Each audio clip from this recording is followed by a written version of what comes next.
All right, ain't no place like low place, and I'm live. Let me check this audio and see what we got. Just all right, ain't no place like low. Audio is good.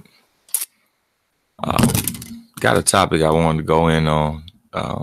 It's gonna cover a lot of different fighters, so your guy be in there more than likely. The people that you like to hear about definitely be in there. Names I plan to mention: Jamal Charlo, Jamel Charlo, Jared Hurd, Deontay Wilder, Tyson Fury, Earl Spence, Keith Thurman, Danny Garcia. I plan to mention a lot of names: Lawrence Okoli, Isaac Chamberlain. Yeah, I think this can touch a lot of different people. Who else? Let's just go in on it, right? It's going to mention a lot of fighters. So this is a topic that came about because of a conversation I was having earlier, and it was like, man, this guy's praising O's in boxing very, very badly. I mean, I'm very, very much a lot. He's praising O's, and I'm just thinking, like, guys like Mikey Garcia didn't show you Yuriorkis Gamboa. They didn't show you that sometime, hey, Guillermo Rigondeaux, you know what I mean? This doesn't mean anything when you step in that ring. It possibly could mean it'd be better if you learned your lesson. Maybe you didn't have to lose to learn your lesson, but maybe you got dropped. Maybe you got hurt repeatedly. Maybe you got roughed up. Maybe you got fouled a lot in the fight, and you learned your lesson that your shit do stink as a fighter. All right? Because I'm seeing a lot of recent failures. I'm talking about boring fights, unsatisfying fights, fights where fighters refuse to show that they wanted to learn more than what they had already taught them. Terence Crawford, Victor Postol. That fight, Terence Crawford looked like he didn't want to work. He didn't want to learn about being tested. He didn't want to go through being tested. Let's look at Deontay Wilder, Tyson Fury. You looked and you saw, damn, Wilder don't know how to deal when he is being tested. And he's not being tested by the best of the person he's supposed to be fighting. This ain't the best of Tyson Fury. This is just the Tyson Fury with the O. You were supposed to knock him out and it was supposed to mean nothing. But even a little adversity, even a little pushback had you unsuccessful for everything but 2 seconds of a 36-minute fight. The knockdown took a second each. He only had success for 2 seconds of a 36-minute fight. That shit is crazy. Fights that did produce, to argue, give it a flip side. Leo Santa Cruz, Carl Frampton, right? They produced. They went in. They went ham. I thought Leo clearly won the fights, both fights, but this is not, sort of not about that. But then when you see him get that L, and you seen him come back and adjust in the second fight, and not only outfight Carl Frampton, but outbox him, timing him with counter shots, counters and combos, single jabs, all of it. Just, you get too close, I show you that I don't need time, and I can do fighting as well. And Dongo Crawford, this one didn't produce. Let me think of more that did produce. J-Rock Charlo, Jamal Charlo. And maybe you can make a point to say, well, Charlo was in before Trout before that, and Trout really, put it on him and was giving him work, and, maybe. But nonetheless, undefeated on undefeated, that produced, and what I'm looking for when I'm seeing undefeated on undefeated ain't always just the O on O. It seemed like more than likely when it produced, the guys will be close in age. Charlo, J-Rock, similar. Frampton, Santa Cruz, similar. I'm thinking some more that produce. Dillian White. Well, I'm sorry. I'm totally incorrect on this one. But the one that did produce is AJ Dillian White. It did. You had two guys both hurt in the ring versus both fighting it out and really getting that learning experience that took AJ to another level. And also, I believe it helped take Dillian to another level. That produced. Last night, he said Wilder and Ortiz produced, you think? The age thing is an issue. Dissimilar, what I was saying, it did, but You just felt like Wilder, if he is who he should have been, he should have kind of did better than what he done. You know, you got every advantage. Wilder had the speed advantage, the length advantage, the height advantage, all advantages, punching power, all advantages. The youth on his side, I believe, even of course he got more fights, and it wasn't meant to be a fair fight going in, but because who he is, I mean, I just don't think Deontay Wilder fits in with other boxers. He's not a boxer. He's a right-hander. So I you know, maybe I argue against myself when I use him and Tyson Fury. He just doesn't fit in. He doesn't. And you think, okay, maybe if the argument is that did produce, he would have learned something in the Fury bout. Because a lot of people went about saying he got a lot of experience in there with Ortiz, and then none of it showed up with Fury. So I don't know how to, he's just something on the wall that I can't look at and figure out. It is what it is. So my opinion is maybe I shouldn't touch on it. I look at Wilder like not a fighter, not a boxer, not a brawler, not a counterpuncher. I look at him like a right-hander. That's it. A right-hander, a right armor because of the forearm, because of all those things he does with. That's how I look at him. But let me get to other fighters I want to speak on. Ones that did produce, I guess we can go. How about this? What do y'all feel about this one? Did they produce? Kell Brook, Sean Porter? I don't think that fight produced. I think Kell Brook like showed that I'm more worried about this belt and my O rather than overcoming the test. Now he beat Sean Porter, but overcoming the test, no, you didn't fight on the inside. You didn't show that, okay, if I have to fight Errol Spence in the future, which you did, that your inside game was adequate enough to beat Errol Spence if he turned that thing from not a boxing match like you wanted. You know, because if it's Errol Spence and Kell Brook in a boxing match, it's 60-40 to Kell Brook. That's what he focuses on only, basically long-range shots and putting power on him. Whereas Errol Spence can box, but also he's going to box the boxer and probably, fight the boxer, and he's then going to box the fighter. He's smart enough to do those things. So I would say Kell Brook, Sean Porter did not produce. What it did for Kell Brook, it showed that he could punch. You know, he was hurting Sean Porter, but other than that, he wanted to fight one way. He wanted to be stuck on that bum beating shit. Like I can do one way, I can be one thing. So I didn't feel like that produced. But I feel like it made Sean Porter a better fighter. Like I think it made Kell Brook a better one. But it was Kell Brook still tough to beat in the long run because he's going to be able to tie up just about anybody at welterweight, and he's going to be able to land on everybody at welterweight, no matter who it is. He could have fought Floyd Mayweather. He was going to hit Floyd Mayweather. It was going to happen. 0-0 that produced. O'Hara Davies, Josh Taylor produced. A Coley versus Isaac Chamberlain did not produce. You got a lot, and on the big time scene, you know, where the names are big, it's more than likely it don't be producing. He said, I like Brook Porter. I blame Porter for making it ugly and not adjusting to Brook's technique. Well, he doesn't have the limb to adjust to it, and Brook was so good, he's gonna have to get inside. But that's not a foul. Getting inside isn't a foul.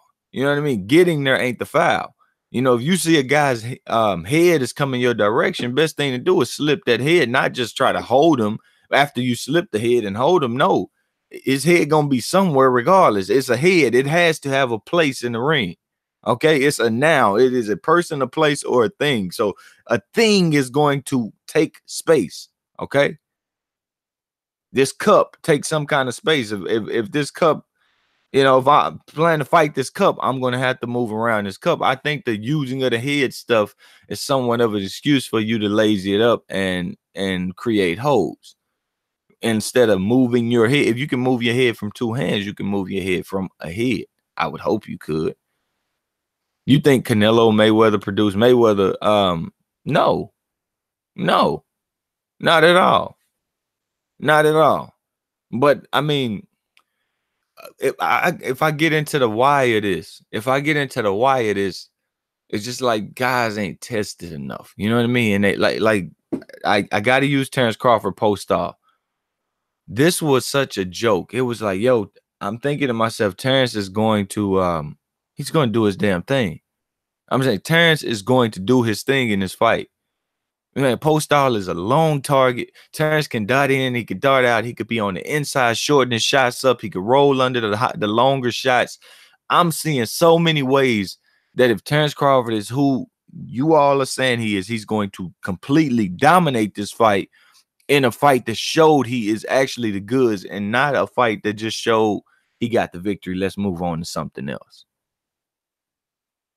And I think it was because the test, like people want to say Gamboa is a true test. No, Gamboa was a bit of a failure. It wasn't a test. You were never supposed to be tested. You were supposed to be in there with a guy that could never stop your jab from the beginning, a guy that hits the canvas a lot, lacks technique, and has quickness. How do you beat that? Timing and length for you. But I just don't feel like he accepted the challenge in the post-style fight. Yeah, he took the fight. That's the first part. Now comes the in-ring abilities where the fans and the other fighter is saying, you beat me with the best of you, not with a negative you. Undefeated didn't produce Mikey Garcia, Earl Spence, right? Didn't produce. Everybody said Mikey Garcia 4 division this, Mikey Garcia been in there with that, and we just get in there and we see that it meant absolutely nothing. Absolutely nothing.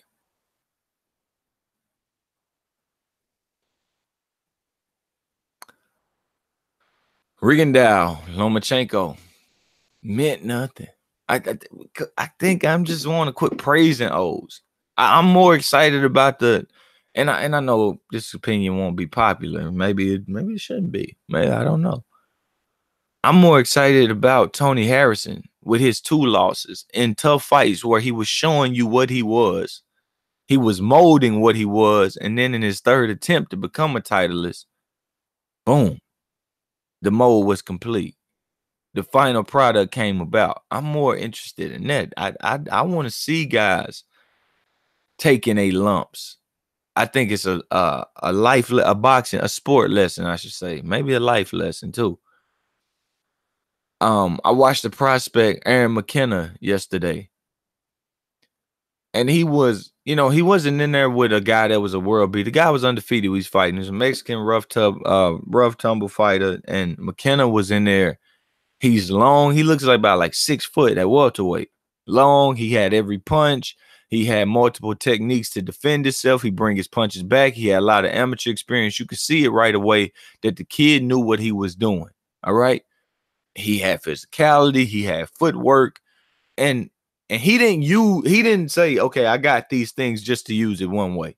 He showed multiple. He tested himself in multiple ways. And that's the kind of fighter, it may not take a whooping for him to understand. It was like Tony Harrison used to do that with guys that were under him. He would show different ways to beat them.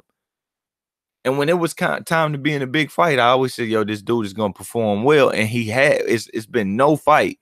Whether it's the Nelson fight, whether it's the Hurd fight, whether it's the Jermell Charlo fight, that you're going to walk out of and say, you didn't see precision from Tony Harrison. You didn't see ring generalship, quality, smarts. He's tested and he's proven. And I think prospects on the way up, if you see them doing it different ways, they can avoid this undefeated versus undefeated. Ryan Garcia, I think when it becomes undefeated on undefeated with him, if he's not fighting another guy that is like McKenna or like Tony Harrison, showing multiple facets, looking to land their shots, looking to fight at different ranges, I think that undefeated versus undefeated fight is going to damn near teach this man nothing. But I skated through the fight. It's over. Let me go into the next thing and pray I can keep my O. He say he want to come for Tank. Hey, maybe he could use some speed and catch Tank. I don't know, but at this point, You know what I mean? I don't see any adjustments from Ryan. I see a chin that's taller than everything in the ring. You know what I'm saying? I see wide punches with speed. I mean, it could work for him, but the moment it start working against him is the moment I think he won't be able to turn it around. See what I mean? Like, it's Amir Khanish. Yeah, that shit works for you. It's Jorge Linares. Yeah, it works for you. It works for you. Pop. Oh, shit. My guy just got hit in the chin, and he going to continue to still get in the chin because there ain't too many adjustments he going to make. He's going to sit in that damn little fake shoulder roll he got, rolling, and bang, bang, bang, bang, bang. It's going to keep coming his way. That's my opinion on Ryan Garcia right now. He's still young. He's talking, though. He's talking. Undefeated on undefeated. Let me think it's on that produced. Canelo Trout produced. Yeah, that was a good fight. That was a good fight. I think Canelo learned more in that Trout fight about himself. Besides the open scoring thing, take that out, you know. But that's every Canelo fight. You get some kind of scorecards. I think he learned more about himself than he did in the second Golovkin fight. It was prime on prime with him and Trout. Trout undefeated, will to win, come off a win with Cotto. Golovkin in that second fight was more or less, I'm gonna try to something different. You know, I've got my 15, 20 million from the first fight. This is what I've been here for all along, and everybody knows it. They got any fucking sense about themselves. So I don't rate that Canelo Golovkin fight very highly, and I don't want to see a third one at all.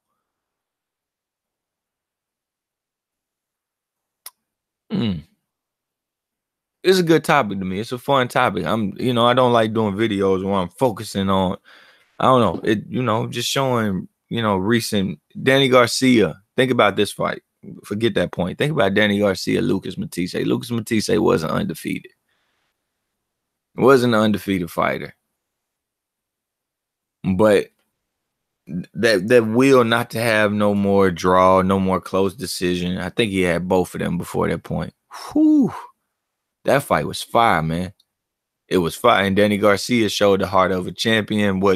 That's the fight that really, beyond the Khan knockout, the fight that really pushed Danny Garcia over the top was, you whooped the boogeyman. He whooped him. He eyed him out. He spaced his eye out. He wailed him.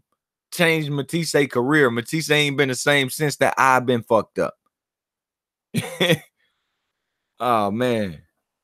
Oh, yeah, man. Yeah. I think I like it better when a guy done seen that, you ain't invincible. You need to learn more. You need to put another toy and tool in that bag. You know what I'm saying? You need to practice something else.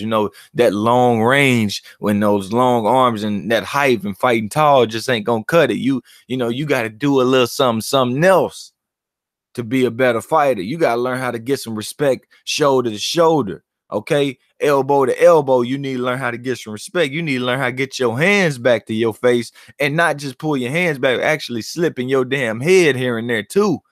It teach you something. You know what I'm saying? Getting that ass kicked, taking that lumping. It make you go back to the people. See, got certain fighters that take the L. We're gonna go back to the drawing board. Adrian Broner, like, we go back to the drawing board.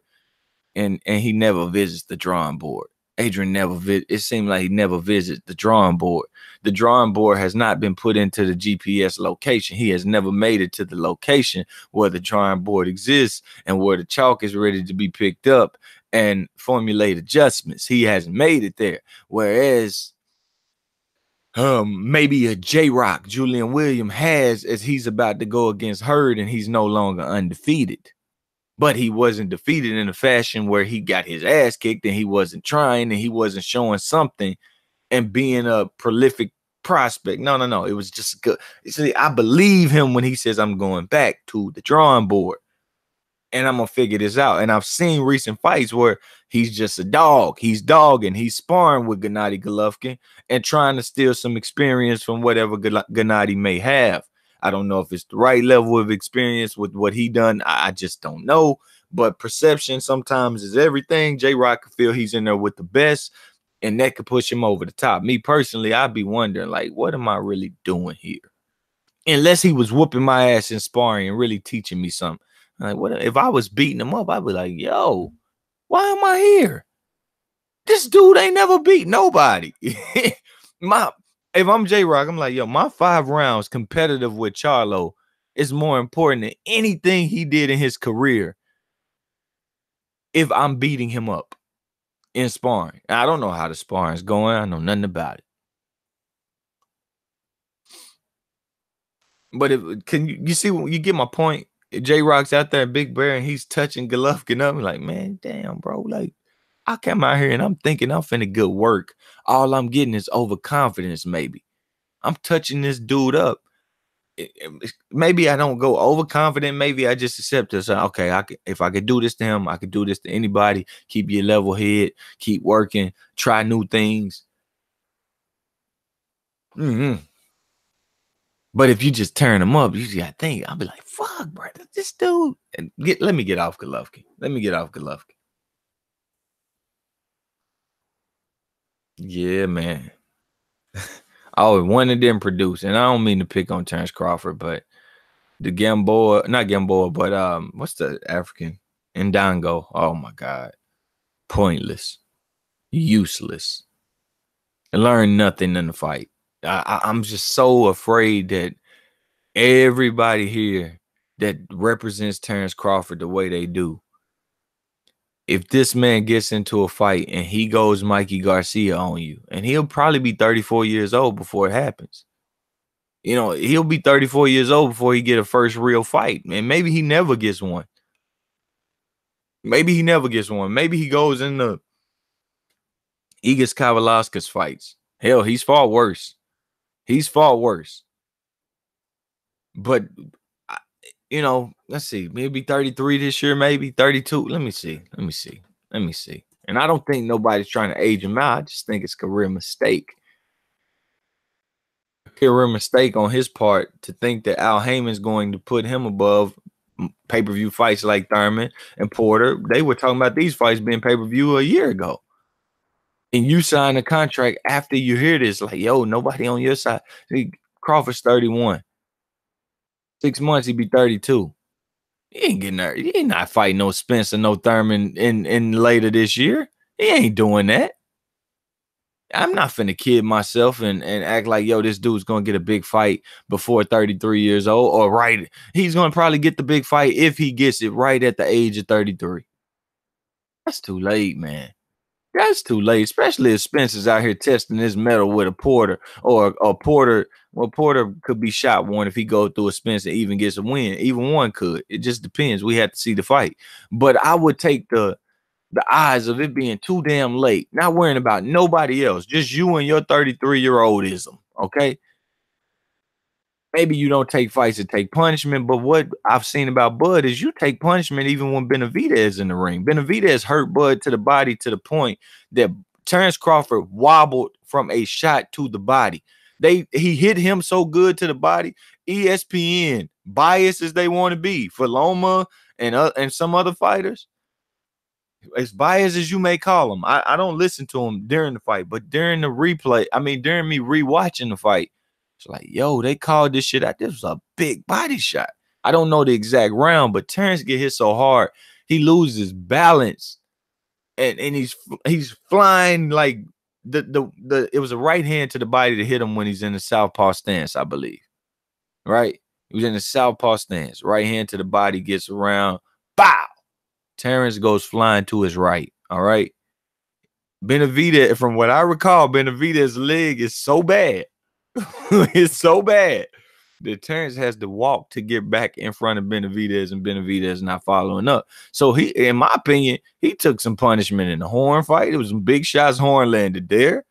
He took punishment in the Benavidez fight.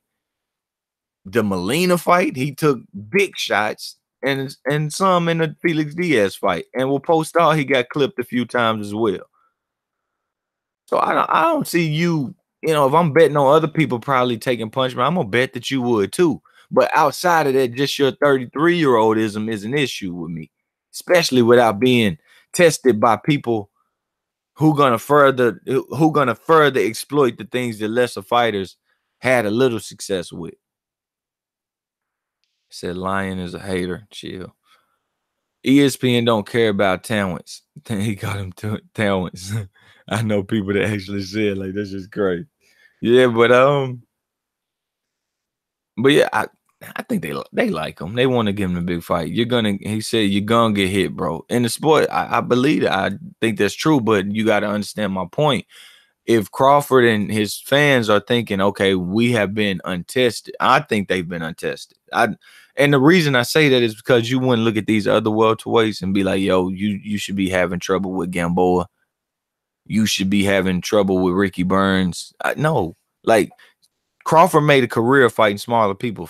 Spence fights one and doesn't lose a round to him. Regardless of the weight, you are comparing Crawford to Errol Spence now. Okay, regardless of weight, you have some kind of test right there. You may not like the 100%, but it is a test nonetheless. Say you fought 135 was your whole life. If Errol Spence say this dude fought 135 pounders his whole life, all your life you fought him. Even when you went to 40, you fought Hank Lundy. Even when you went to 40, you fought Derry Jean. You found a way to get John Molina. You found a way to throw 135 pounders in your mix.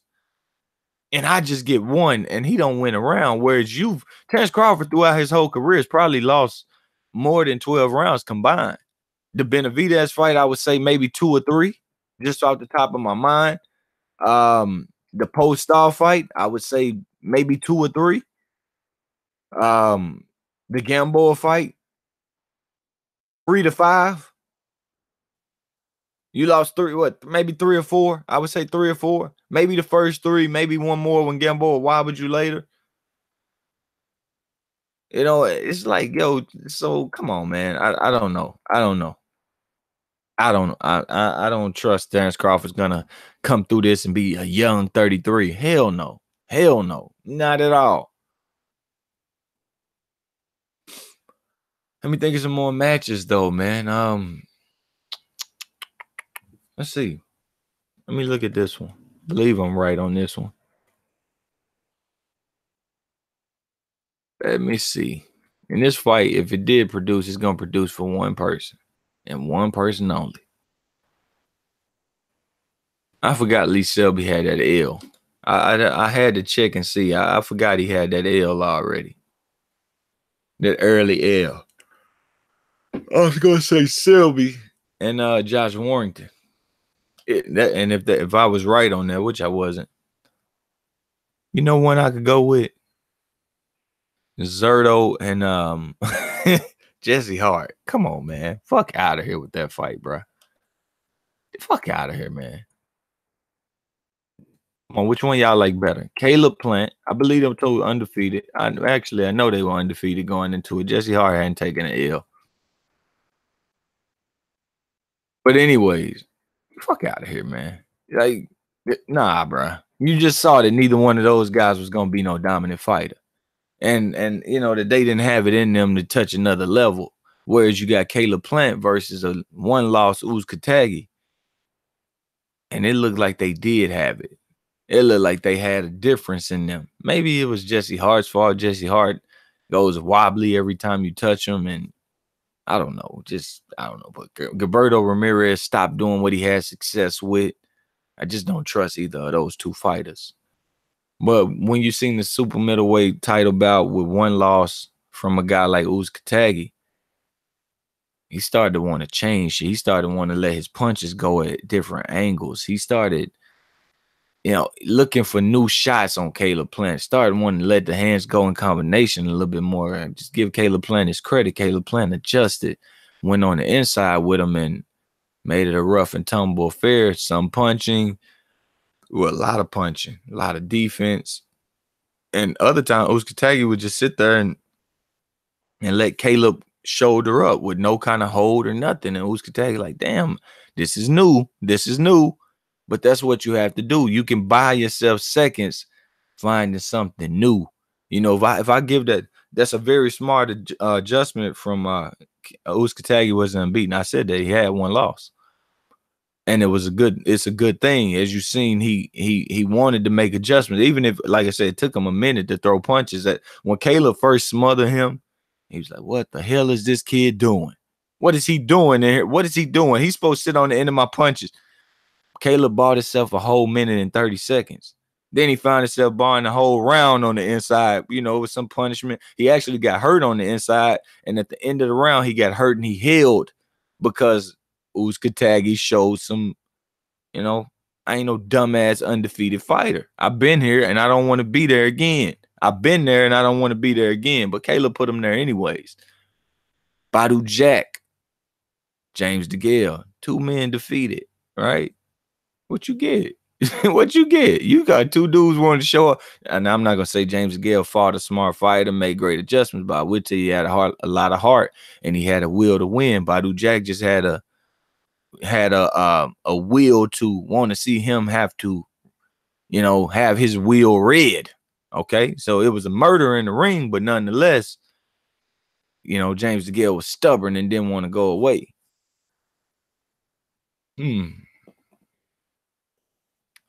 He said Oozcat versus Plant is one of those fights PBC haters look right past. That's a fight that if it wasn't a mandatory, I'd be like, y'all just do it again. You know what I mean? Like, Caleb Plant don't owe him a shot. Uzcategui was mandated to give him the shot. So if anything that's owed is Oozcat to go get himself in that mandated position to get a shot. Now, if Caleb Plant wanted to give a voluntary to Uzcategui, it'd be dangerous. It'd be fun for the fans. But hey, what goes around comes around, I guess. If you didn't give him voluntary and he doesn't give you one, hey, like I said, but great for me. I would like to see it again. I mean, I'd be opening up my pound for pound list after a rematch. There you have it. You know, I'm thinking about already based on the performance from Plant, like 10 or 9 don't seem like a bad spot with that kind of quality win in your first step up. I've thought about it. But I can wait on it. I can wait on it. But what I want to do, what I don't want to do is Caleb Plant proves to be a little shot after, because it took some hard shots and it take a lot out of you to be that person. And then he gets in there with, let's just say, Thomas Robinson, whoever the fuck that is. You know, easy fight. Thomas Robinson in the middle of nowhere on a PBC on Fox Sports 1 or something. And Caleb Plant is catching the hands. It's like, yo, this dude is done. This dude is on that James DeGale, took a whooping, and my body just ain't, you know, different bodies act there. I'm not questioning his heart. I'm not questioning his mentality. I'm questioning something I don't know, how his human body will act to something that I saw happen. Some people can handle it. Some people can't. But I don't want Thomas Robinson to get the win. I'd be like, well, I got to do it the way I got to do it. But, you know, man, but I mean, I ain't dumb. Come on, man. He earned it. Oozcat was a phenomenal beast. I'm talking about what he was doing to Andre Durrell wasn't fair. It wasn't fair. Andre Durrell go get Virgil Hunter, teach me this, train with Ward. It wasn't fair. And Caleb just showed you I can move, I can box, I can punch, I can counter. I have timing, I have head movement, I have inside fighting. I have boxing IQ. And not only do I have it, but I show it and I use it. It's a lot of people that may have it, but they hide it in the trunk. And so I'm not rating something you hiding in the trunk. If you hiding it from me, I ain't rating it. I am a fan of the sport. I am a critic of this sport where I need to be. If it's something that you plan on hiding from me and everybody else tell me, oh, he got it, he just hiding it from you. Nope. You won't get no rating from me. I'm not here to play hide and seek with your black ass, with your Mexican ass. I'm not here to play hide and seek. I ain't here to play hide and go get it with your motherfucking ass. No, you better put it on the table, or somebody else that's putting it on the table for me. I'm gonna go that direction. I'm going that direction, and that's in what I think the big fight should be, what I think the pound for pound list should be, what I think the credit you should get should be, all of that. Because I fight a guy, he got all this, and he showed me one thing, and I beat him, and y'all come trying to praise me. I'm gonna sit there and say, man, this motherfucker did he throw the fight? Did he throw the fight? I know he got I know he can turn that shoulder, catch a shot, and counter, blah blah blah. And all he did was stick his jab out and move around the ring and make it what? Nah, man, I ain't gonna be happy with what I did. I'm like, okay, move on to the next. He pissed me off. I ain't get to show my skill set.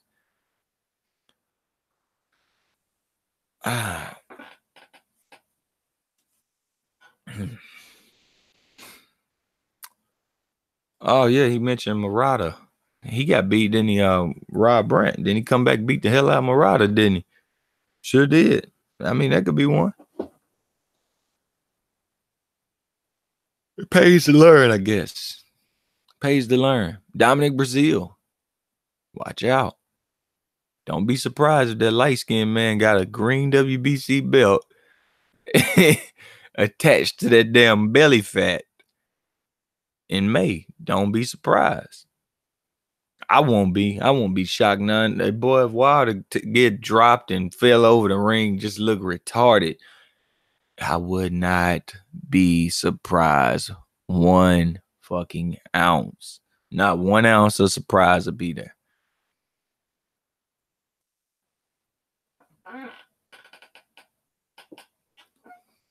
And look, and furthermore, Dillian White, look how he chasing Wilder. Yeah, I got the loss. Yeah, I got the loss. But I learned. I want your ass. Bring your ass here. The hunger. Meanwhile, the undefeated fighter, Wilder, the so-called champion.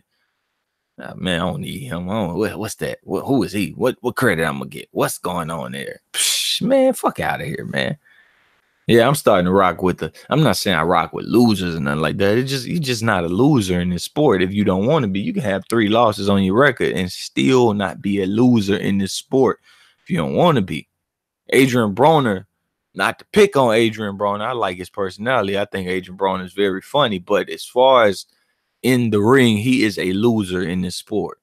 And he has elected to be such, which is, he won't go out losing in a manner to say he's no loser. He's a fighter that lost the fight. It's a difference between a fighter that lost the fight and being a loser. Adrian Broner has taken up the loser role, jumping on the ropes. Mikey Garcia is a loser, pumping his hand up in the air. Adrian Broner jumping up on the ropes. Y'all know I won that fight, man. You know what I mean? They fine with the loss. Mikey Garcia, I don't know what he was doing. He was dick beating the air. You know what I'm saying? He was doing air dick beat. Air dick beat B&B Garcia. That's who he is now. He was just throwing his hand up in the air, beating the solid dick, beating the invisible dick and shit. What are you doing? You're excited about losing, Mike. Come on, man. It's 12 people here watching, man. Hit that thumbs up button if you already hadn't. Get some more people over here watching the channel with you. More people in the comment section. He said, honest question. If Brazil wins, have Wilder and Fury done enough to make AJ the lineal champion? No. It don't work that way. It don't work that way. 4 belts will be on the line if AJ and Brazil, because if it worked that way, you know what I mean, Jared Hurd the WBC would have shipped their title to Jared Hurd as soon as Tony Harrison beat Charlo. You know what I mean? And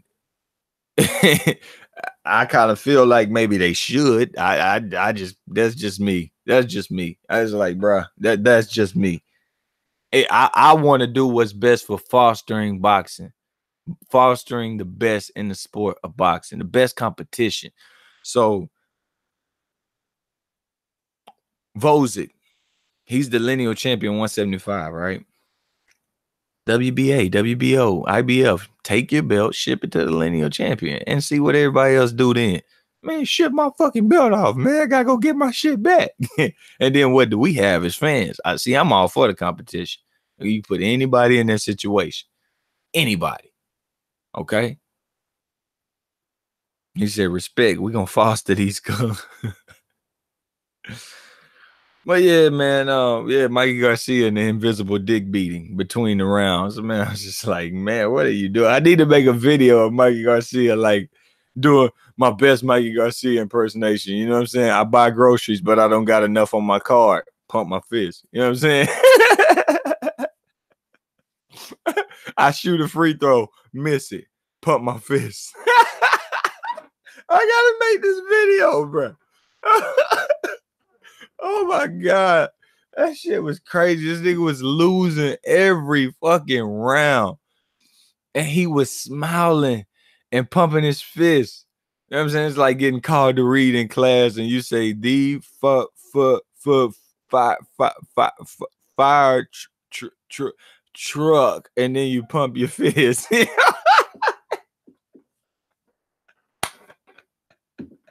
Oh my God. That was the most bizarre shit. You know, like his O did him no good. His O made him think this shit is okay to do between rounds. This is what you always do when you're always winning those easy fights. This dude would turn on a dime, go back to his corner in a smooth fashion. Yeah, fucking yeah, man.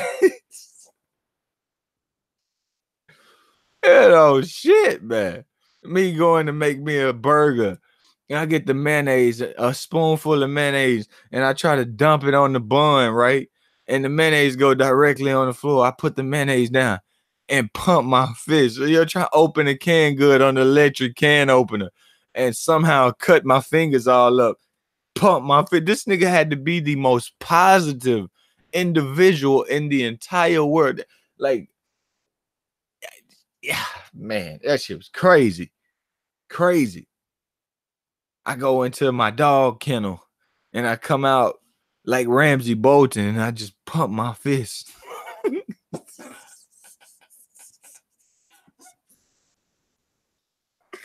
Oh my God. I gotta make this video.